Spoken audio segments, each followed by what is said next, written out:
ఒక ఇంటి ముందు ఒక అబ్బాయి కూర్చొని ఏడుస్తున్నాడట. ఆ చుట్టూ చాలా వస్తువులు ఉన్నాయి, చీపురు కట్టలు, బిందులు, తపేళాలు, చేటలు, గిన్నెలు, గరిట్లు. వాటి మధ్యలో కూర్చొని ఏడుస్తున్నాడట. ఆ దారిలో వెళ్ళి ఒక పెద్ద ఆయన ఆగి చూసి పాపం జాలిపడి, అయ్యో అబ్బాయి ఏడుస్తున్నావు, ఏమమ్మా ఏమైంది, ఎందుకు ఏడుస్తున్నావు అంటే, ఏమీ లేదండి, మా ఇంట్లో ఒక యుద్ధం జరుగుతుందండి అన్నాడు. యుద్ధమా? ఎవరెవరికి మధ్య అంటే, మా అమ్మకి మా నాన్నకి మధ్యలోనండి యుద్ధం జరుగుతుంది. కోపంతో మాట్లాడుతూ చేతికి దొరికిన ఇసిరేస్తున్నారండి. ఒకరి మీద ఇసురుకుంటున్నారు, అలా బయటకు వచ్చి పడతాను. నేను పక్కనే కూర్చున్నాను, నన్ను ఇసిరేశారు, నేను వచ్చి పడ్డాను. అయ్యయ్యో పాపం అని కొంచెం ఓదార్చి, కొంచెం పాపం ఎంత పడిపోయాడు, దెబ్బే తగిలినట్టుగా ఉంది. ఇది వింత ఇంట్లో ఇల్లా ఉంది ఇది. ఇంతకీ మీ నాన్న పేరు ఏంటి అన్నాడు. మా నాన్న పేరండి పెద్ద పిశాచండి. మీ అమ్మ పేరు ఆడపిశాచండి. విచిత్రంగా ఉంది. మరి నీ పేరు పిక్కిరి దెయ్యం అండి. చాలా ఆశ్చర్యంగా ఉంది.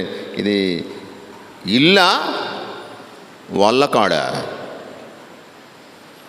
ఈ భూతాల దీవి, దెయ్యాల దెబ్బ. ఒకరినొకరు ఆప్యాయంగా, అనురాగంగా, ప్రేమపూర్వకంగా పిలుచుకోవలసినటువంటి వారు దెయ్యము, భూతము, పిశాచి, ఇంకా మరి చెప్పలేనటువంటి బూతులు. కోపం వచ్చినప్పుడు ఒకసారి ఆలోచించండి, గ్రహించండి, పరిశీలించుకోండి ఎటువంటి మాటలు ఉపయోగిస్తున్నాం. ఇంట్లో భర్త భార్య ఒకరున్నారు ఏ విధంగా పిలుచుకుంటున్నారు. ఇంటిలో వయసు మళ్ళినటువంటి వారిని పిల్లలు లేకపోతే తల్లిదండ్రులుగా మీరు వాళ్ళని ఏ విధంగా సంబోధిస్తున్నారు.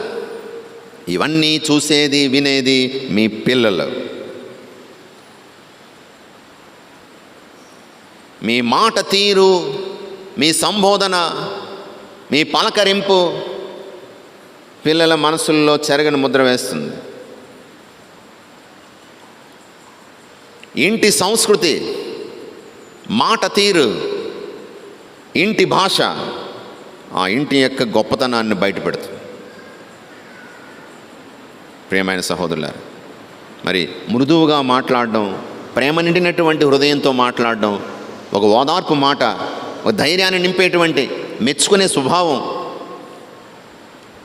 కష్టంలో, బాధల్లో ఉన్నటువంటి వారు, ముఖ్యంగా పెద్దల విషయంలో ఎటువంటి భాష చిరాకు పడుతూ నోటుకొచ్చింది ఈ ముసలోడు చేయలేకపోతా, ఇంకా సాగదీస్తున్నాడు, ఇంకా సాధిస్తుంది, నా మొగుడిని సాధించింది చాలు, మొత్తం అంతా దోచేసుకుంది, ఇంకా నన్ను కూడా సాధిస్తుంది మా అత్త. ఇటువంటి మాటలు, ఇటువంటి సంబోధన చేస్తే ఆ పిల్లలు కూడా అదే చేస్తారు. అందుకు చాలా సులువుగా తెలిసిపోతుంది. పిల్లలు ఎవరైనా అసభ్యంగా మాట్లాడుతున్నారంటే బ్యాక్గ్రౌండ్ ఏంటి తెలిసిపోతుంది. ప్రియమైన సహోదరులారా, దేవుడు మనకు ఈ నాలుకనిచ్చింది అతను స్తుతించడానికి, అతను పొగడడానికి, సత్యాన్ని పలకడానికి, నీతిని నిలబెట్టడానికి, అబద్ధాన్ని, అసత్యాన్ని ఖండించడానికి, కష్టంలో ఉన్నటువంటి వారిని ఓదార్చడం కోసం. మరి ఇటువంటి గొప్ప శక్తిని, వరాన్ని దేవుడు మనకి ఇచ్చినప్పుడు ఏ విధంగా నేను దాన్ని ఉపయోగిస్తున్నాను. దుర్భాషలు రానేక ఇతరులకు మేలు చేసే మాటలు మాట్లాడండి. దేవుని యొక్క వరము, అనుగ్రహము మీరు పొందే విధంగా మీరు మాట్లాడండి. మనసు నుంచి మాట వస్తుంది, మాట మనకు మనిషిని చేస్తుంది.